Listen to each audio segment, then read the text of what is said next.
Айдас ба сургамж толилуулж байна.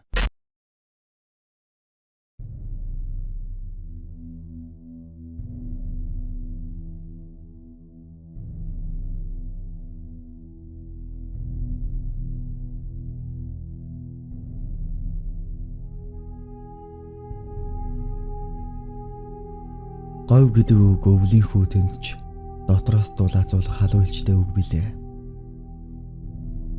100 цаг болсон явдал юм. Гадаанаар шардгаараа шарж, бүрэлцгээрээ бүрэлзэж гарав. Өндөр эмээгийн дээрэд гурвал хонож байсан байх. Хүн хөл холоор өнгөрдөг манай бууснаар 2 худаг бий. Ус шахагдаад усанд явахаар гарлаа. Манайхыг тойроод хэдхэн айл. Яг л кинон дэр гардаг шиг Отог аймаг хаяа хөрш 3 айлал бий. Нэг нь удмаа баригч зарин өвгөн охинтойгоо.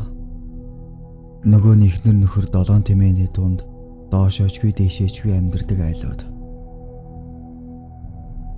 Би гарч хойд зүг байдаг худаг бараадаж очоод 2 саваад өргөж усыгээд өөрөө шангаар балгаж зогсдол. Огтоо харж үзээгүй хар цагаан хосоос нэгэн нохоо үл мэдэгдэх зүйл зуусан ирж харагдав. Би ч айх зүйлгүй харин амандаа зуусан зүйлийг сайн ажиж байв. Улам лойртож ирээд бараг л миний хажууд болоод ясаа газар хайчихав. Би гайхаж ийм сони яс байдгаа. Амьтны гэхэд хэтэрхий урт. Бас арай бүдүү юм гэж бодон байрж үзвэл үнэр орчихсан, дээд үзүүртэн жоохон цуурчихсан яс байв. Би тоолгүй нохоо эртэн зөвлөв шидэж ажихаад усаа аваад гэрийн зүг гэлдэрлээ. Нарч халуу дүүргээ цаанаасаа л дотор шатаад байгаа мэт эвгүй өргөөд явчихлаа. Бүлчих гээд байгаа юм байхтайгээ цаанаасаа өгөх гэж үзүүлвэгүй. Нэг л биш. Савтаа уснасаа жаахан шавшиж аваад толгоогоо норгоо. Тэгсэн чинь нөлөө болсонгүй. Учир сайн мэдэхгүй чи миний бие цаанаасаа сүлдээд устаа тэргээд өргөд улам л хүндрээд хөл гараа дийлхэ болоод байгаа юм шиг сони мэдрэмж. Бүрж давчуу болж би яг толгой багтах шилэн дотор амьсгаадж байгаа юм шиг харангадаад эхлэв. Юуг л нүд бүрэлзээд энэ бүх зүйл цар ганц нарны халуунаас болоогүй гэдг нь илт байв. Сүүлдээ тэргээч дийлхэ болж гар хөлний булчин сулраа тамиртаа өвдөг дээрээс хөрөө суучихлаа. Одолгүй хүзүү ам хөшөөд бүр хэвдэгч хэрэг алга. Хэвдээд энэ сонин зүйл яагаад болоод байгаа бодох гэж оролцсон боловч ухаан самураад яг л орондоо байгаамаа дундчихж. Сэрхэд удаан унтаагүй үсрээд зүргэмлээд сэрж байгаа юм шиг санагдлаа. Нар яг л тэр дээрээ байдгаараа байрандаа халуун хивээрээ. Тэрэг миний баруун гарталд толгоогоо эргүүлээд зүүн тишээ харвал тэр л үед би сүнсээ залтлаасан юм. Хөөсөн мантуу шиг зарайтай яг л үлээсэн шар шиг бөөрөнхий. Үсэн нүүр дээр нь үндсэн улаан хүр өнгөтэй зүйл үзэгдлээ. Аимшигтай хайж хөлөө тийжилж байтал дугуй задарч хаарч байгаа хитэ нүсэр дуугарч би айцаа давлгүй ухаан балартав. Яг араас нь би орон дээрээ хитчихсэн үүдэр нэг шар хувцтай лам аятай хүн ар нуруугаа үзүүлэн ороод ирлээ. Би айсан хивэрэл байв. Нөгөө хүн орны хөл хүртэл ирснэ. Гэнэт наашаа харвал өнөө хөвгээрийн шаар шиг бүрхий царайтай зүйл хөлнөөс татаад авч гарах гээд аимшигтай хурдан шаламгаа хөдөлгөөн хийгээд эхлэв. Тэр үед үнэхээр өвхөд өгчхмөр их айдас бүхэл бие ирмэн тараад өвчин шиг зовоож байлаа. Нөгөө лам хөлнөөс татарч ирж байгаа мөртлөө би огт хэвдэж байгаа газараас хөдлөлгүй харин ортоогоо зүгж хэрэгдэж байлаа. Нөгөө зүйл ууг зүгц татаж ордоо зүг гэрээс гарах гэж оролдох үед би жигнэсээ сэрэгшиг боллоо. Энэ удаад би орон дээрээ хувцастайгаа хэвтэж байв. Өөр залгаа айлын зайрын өвгөн төмбөд бус урдаа тавьчихсан, ганц цуучсан. "Чи сэрчих үү?" гэж асуулаа.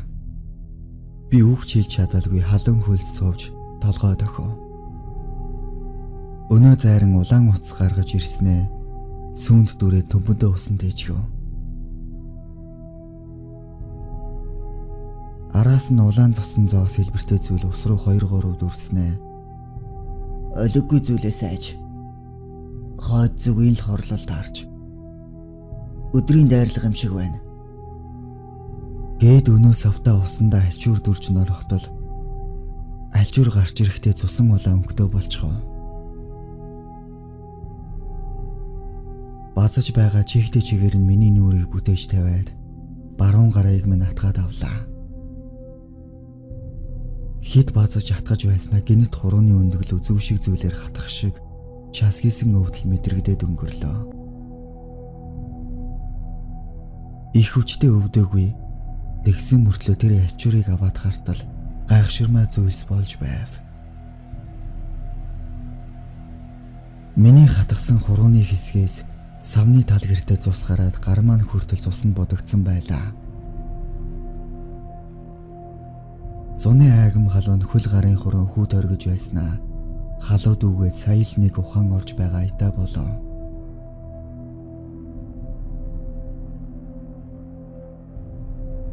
"Чи хойд зүг рүү хит хоногтой бити зүглээрээ.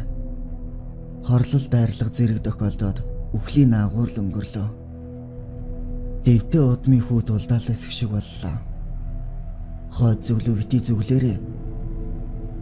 Гээд хаалга онголгоод гараад явхдаа зэрэгцэн эмээ зөрөөд ороод ирлээ.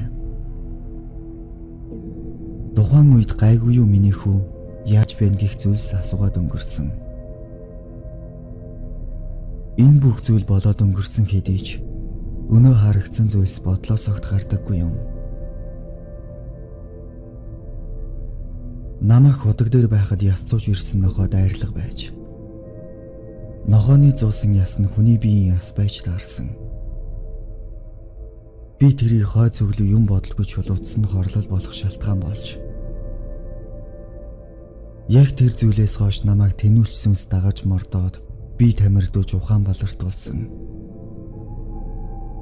Сэрэт харин харсан зүйл маань зүгээр л нэг жирийн хүүхэлтэй нарны халуунд хөөгөөд яг нүүрэн дээр минь хагарч тэгэд намайг цочход тэнүүлч сүнс миний биеэс миний сүнсийг татаж авсан байж.